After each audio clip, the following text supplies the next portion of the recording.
কাঁদিস না ভাই, আয় আমার কাছে আয়, চুপ কর। তোকে ওরা খুব মেরেছে না ভাই? হ্যাঁ দিদি, ওরা আমাদের খুব মেরেছে জানিস, ওরা আমার কত লেগেছে।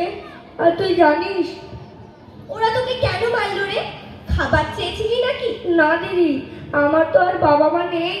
আমার খুবই নাগরদোল্লায় চাপতে ইচ্ছে গিয়েছিল। ওদের বাবা মা ওদেরকে নাগরদোল্লায় চাপিয়েছিল। আমার খুবই ইচ্ছে গিয়েছিল চাপতে, তাই চেপেছিলাম।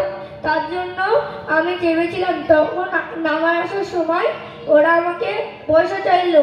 পয়সা না দিয়ে, পয়সা ছিল না তো, তার জন্য দিতে পারিনি। তার জন্য ওরা আমাকে মেরেছে দিদি। তোকে আমি কতক্ষণ ধরে খুঁজছি, তোর কোনো খবরই নেই।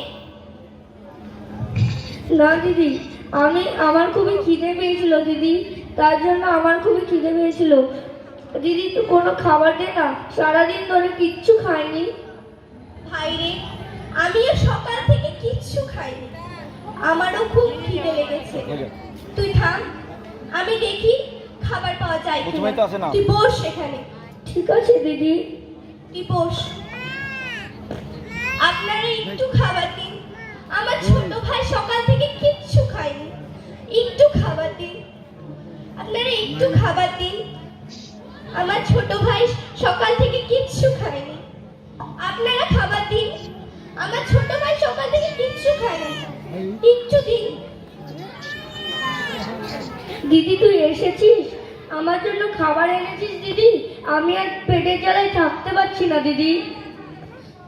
না রে ভাই, কেউ একটু খাবার দিল না। যাদের এই পৃথিবীতে মা বাবা নেই, তাদের আর কেউ নেই রে। দিদি চুপ কর, আমাদের আর কিছু করার নেই। আমাদের মা বাবারা বাসের অ্যাক্সিডেন্টে মারা গিয়েছে দিদি। আমার আর খিদে নেই দিদি,